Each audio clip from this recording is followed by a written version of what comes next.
Hello students, last video में हम लोगों ने ऑर्डर ऑफ रिएक्शन को डिस्कस किया और उस डिस्कशन के बेस पे आप ऑर्डर ऑफ रिएक्शन के कुछ क्वेश्चंस को सॉल्व किए होंगे। अब हम लोग आज फर्दर अपने कंटेंट को आगे कंटिन्यू करते हैं और कंटिन्यू करते हुए different types of order of reaction की बात करते हैं। Different types of order of reaction की रिक्वायरमेंट क्या है, तो हमारे जो नीट के सिलेबस या कॉम्पिटिटिव एग्जाम के सिलेबस में कुछ ही ऑर्डर ऑफ रिएक्शंस को मेंशन किया गया है और उन ऑर्डर ऑफ रिएक्शंस के बेस पे हमें numerical as well as theoretical questions पूछे जाते हैं। तो आज हम लोग वन बाय वन इन्हीं ऑर्डर ऑफ रिएक्शंस की बात करते हैं। उससे पहले ऑर्डर ऑफ रिएक्शन में एक इंपॉर्टेंट टर्म आता है रेट कांस्टेंट, और रेट कांस्टेंट डिफरेंट ऑर्डर के लिए डिफरेंट रेट कांस्टेंट होते हैं, उनकी हम लोग बात करते हैं। चलिए, तो हम बात करते हैं जनरल ऑर्डर ऑफ रिएक्शन और रेट कांस्टेंट के लिए। तो हम कहते हैं rate of reaction is equal to K concentration raise to the power n। ये जनरल रिलेशन है फॉर nth ऑर्डर रिएक्शन। अगर हमारे रिएक्शन में दो या दो से ज्यादा रिएक्टेंट्स प्रेजेंट हों तो देन और we can write it rate of reaction is equal to K a to the power x and b to the power y and so on।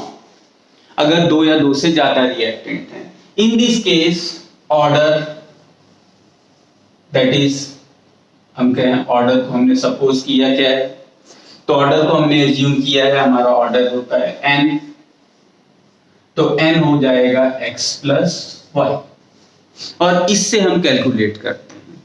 अब हम आगे बात करते हैं हम लोग कि इस ऑर्डर ऑफ रिएक्शन को हम सिंपली किस तरह से डील कर सकते हैं या इस ऑर्डर ऑफ रिएक्शन को हम किस तरह से ट्रीट कर सकते हैं डिफरेंट ऑर्डर्स के केस में।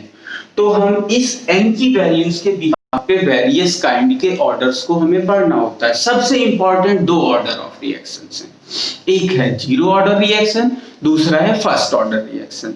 तो चलिए पहला एग्जांपल हम लोग लेते हैं किसका, जीरो ऑर्डर रिएक्शन का।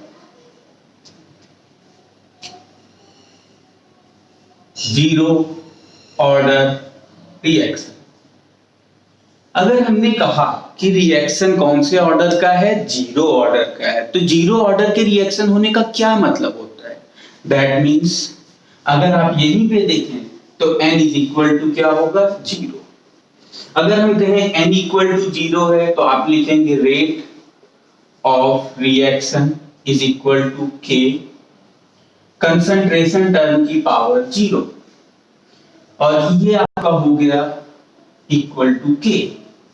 k क्या है, k is zero order rate constant, और ये जीरो ऑर्डर का रेट कांस्टेंट है। यहां से देखिए एक बहुत इंपॉर्टेंट पैरामीटर निकल के आया या पॉइंट निकल के आया, रेट ऑफ रिएक्शन किसके इक्वल है, k के इक्वल है।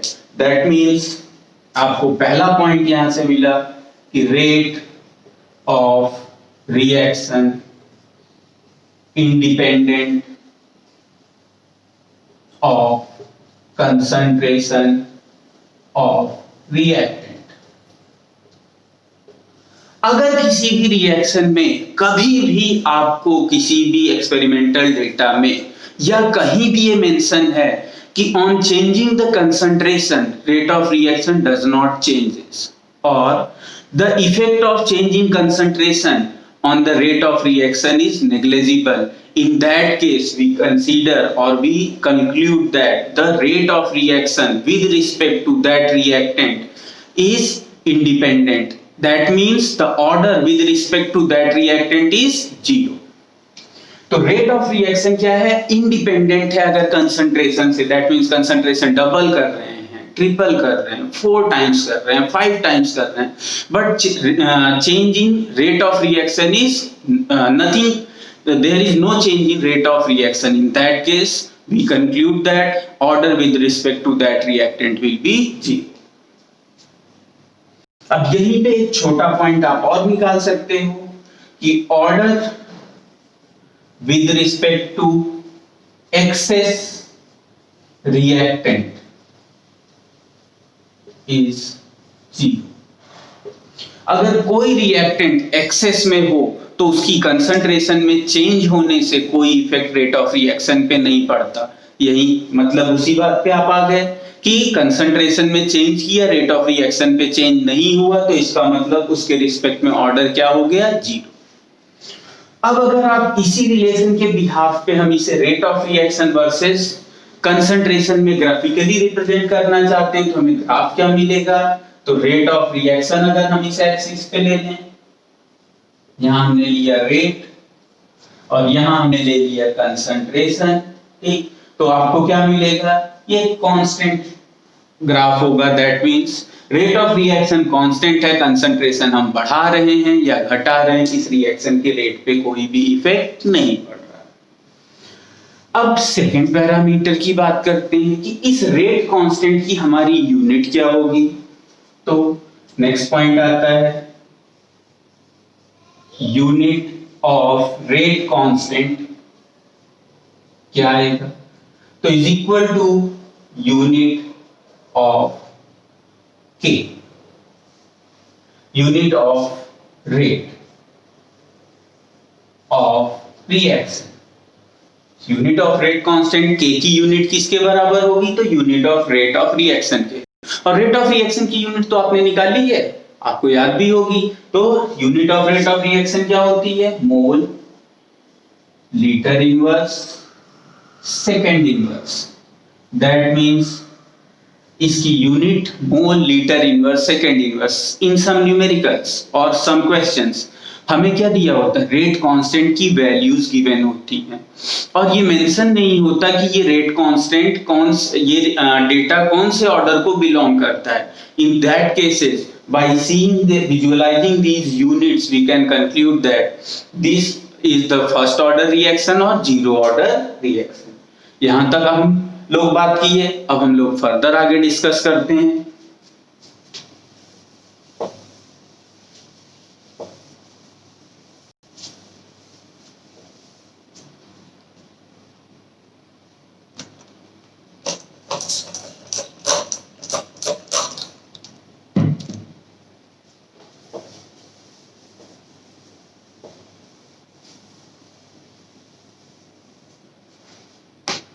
अब हमारा नेक्स्ट पॉइंट इस पे आता है कि ये बात की अगर हम इसकी डिफरेंशियल इक्वेशन की बात करें तो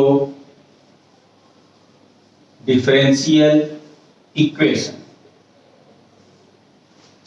आप रेट ऑफ रिएक्शन को लिखेंगे minus dr/dt, r is equal to concentration of reactant, हम स्क्वायर ब्रैकेट यूज नहीं करेंगे, इज इक्वल टू आपने कहा कांस्टेंट है k और सिंपली इसे डिफरेंशिएट कर दीजिए तो k इंटीग्रेट करिए तो k into dt is equal to minus dr आ जाएगा, ठीक।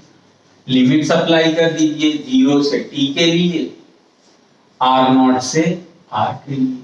अब दो टर्म आ गए यहाँ पे, r0 क्या है और r क्या है।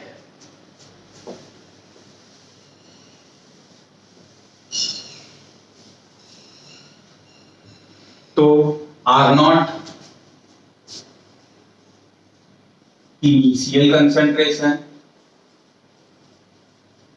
R फाइनल कंसंट्रेशन किसकी, ऑफ रिएक्टेंट।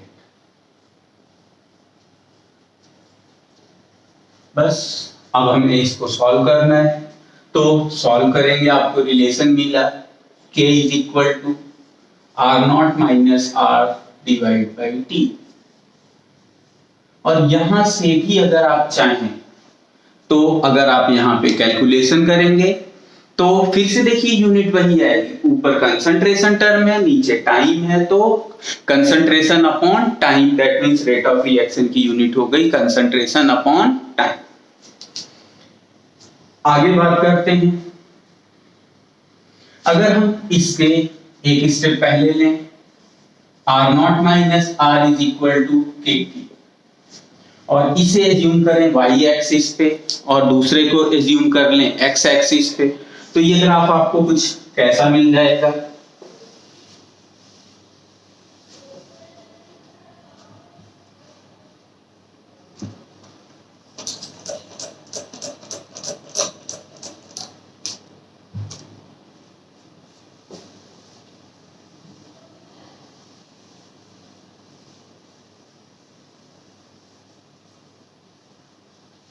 तो देखें ये स्ट्रेट लाइन ग्राफ बन रहा है आपका y equal to mx। On the basis of this इसे हम कंपेयर कर रहे हैं y से इक्वल टू mx, आपको ग्राफ मिला स्ट्रेट लाइन। यहाँ पे आप टाइम रखेंगे, यहाँ पे रखा r0 minus r, that means initial concentration minus final concentration. आप उसे और क्या कह सकते हैं, तो आप इसे कह सकते हैं रिएक्टेंट कंज्यूम्ड। और ये स्ट्रेट लाइन ग्राफ होगा जिसका स्लोप, इस ग्राफ का स्लोप इक्वल टू किसके होगा, रेट कांस्टेंट के इक्वल होगा।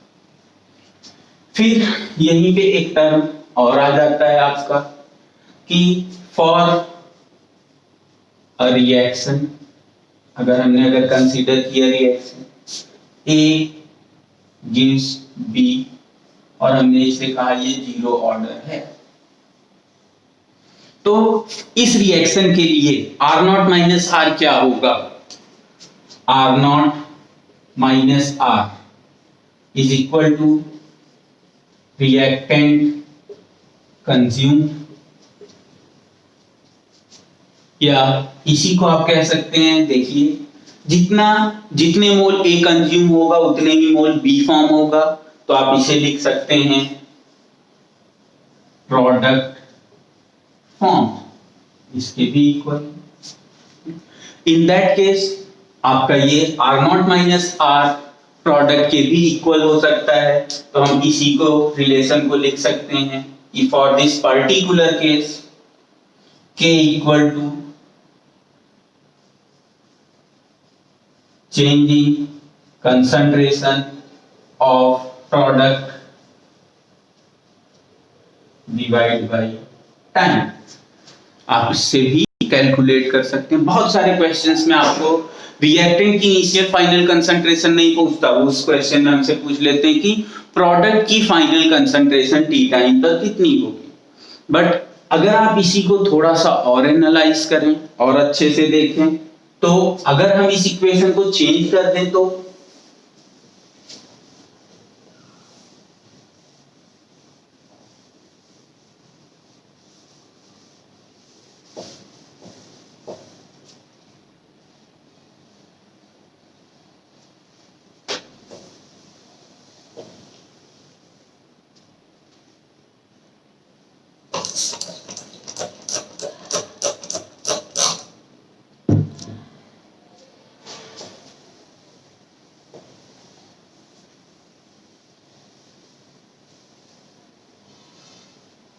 और रिएक्शन हमने कुछ दूसरे टाइप की ले ली। सपोज रिएक्शन है R convert to 2P, in that case क्या होगा, इस केस में अगर आप देखेंगे तो R0 minus R is equal to होगा जितना रिएक्टेंट कंज्यूम होगा, ठीक, उसका हाफ डबल प्रोडक्ट का फॉर्मेशन होगा। तो R0 minus R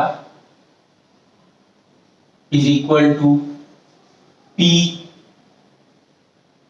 T divide by 2। PT क्या है, this is considered to be product concentration at time T। PT product की कंसंट्रेशन T टाइम पे है। तो इस केस में हमें क्या मिला कि अगर हमें PT की R0 माइनस R को रिप्लेस करना है तो उसकी जगह पे क्या रखेंगे, PT बाई 2। तो आपका आ गया therefore PT not equal to R0 minus R है, इसके इक्वल नहीं है। हेंस इस पर्टिकुलर केस में आपको रेट कांस्टेंट के प्रोडक्ट के टर्म्स में क्या मिलेगा, तो रेट कांस्टेंट के प्रोडक्ट के टर्म्स में आ जाएगा Pt डिवाइडेड बाई 2T।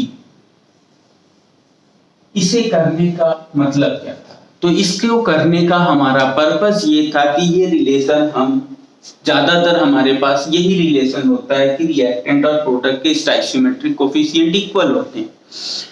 लेकिन इनिशियल पार्ट में हम लोगों ने बात की थी कि अगर हम रेट ऑफ रिएक्शन को रिप्रेजेंट करना चाहते हैं तो रेट ऑफ रिएक्शन जो रिएक्टेंट के या प्रोडक्ट के स्टोइचियोमेट्रिक कोफिशिएंट होते हैं उन पे भी डिपेंडेंट होता है। इस वजह से rate of reaction in coefficient के साथ चेंज होता रहता है। तो इससे हमें ये मतलब मिला या ये समझ में आया कि किसी भी रेट ऑफ रिएक्शन में उनके स्टोइचियोमेट्रिक कोफिशिएंट के बिहाफ पे ही हम डिसाइड करेंगे कि what will be the final concentration of reactant और what will be the final concentration of product. आप डायरेक्टली रिएक्टेंट और प्रोडक्ट को इक्वल कंसीडर करके नहीं चलेंगे। अब नेक्स्ट इंपॉर्टेंट चीज आती है, बहुत कॉमन सा टर्म है जो हमेशा यूज होता है, वो होता है हाफ लाइफ, जिसे आप रिप्रेजेंट करते हो टी हाफ से। टी हाफ क्या होता है? वो टाइम जिसमें हाफ ऑफ रिएक्टेंट कंज्यूम हो जाए, that means half of concentration of reactant converted into product. तो दूसरे वर्ड में हम कह सकते हैं कि half of reactant concentration is remaining, that's why हम इसी को यूज करते हैं। फाइनल कंसंट्रेशन इनिशियल कंसंट्रेशन का हाफ होगा अगर हमारा गिवन टाइम टी हाफ है। बस आप जनरल इक्वेशन में पुट करें, k is equal to R naught minus R naught upon 2 आ गया अपॉन टी हाफ और k equal to R naught upon 2 T half. यहां से कुछ निकलेगा आपके पास, हाँ एक इंपॉर्टेंट पैरामीटर निकलेगा, वो आप ये देखिए। तो अगर हम कहें T half is equal to R naught upon 2k, के तो आप जानते हैं कांस्टेंट होता है, तो आप इसे लिख सकते हैं 1/2k into R naught. T half initial concentration के डायरेक्टली प्रोपोर्शनल है, ये इंपॉर्टेंट आपको कंक्लूजन मिला। तो हमने कंक्लूजन ड्रॉ किया, T half directly proportional to initial concentration. अगर हम इनिशियल कंसंट्रेशन को बढ़ा देंगे तो टी हाफ भी क्या होगा? बढ़ जाएगा। तो इससे हमें ये कंक्लूजन ड्रॉ होता है और आप यहां से ग्राफ प्लॉट कर सकते हैं, T half versus R naught initial concentration में। जैसे जैसे इनिशियल कंसंट्रेशन को बढ़ाएंगे टी हाफ की वैल्यू बढ़ती जाएगी। तो ये हुआ आपका ग्राफिकल मेथड, जिससे आप ग्राफ से भी इसे कैलकुलेट कर सकते हैं। जीरो ऑर्डर, अब आते हैं कुछ एग्जांपल्स की बात। तो एक सिंपल सा टर्म होता है इनके एग्जांपल, तो most of the catalytic reaction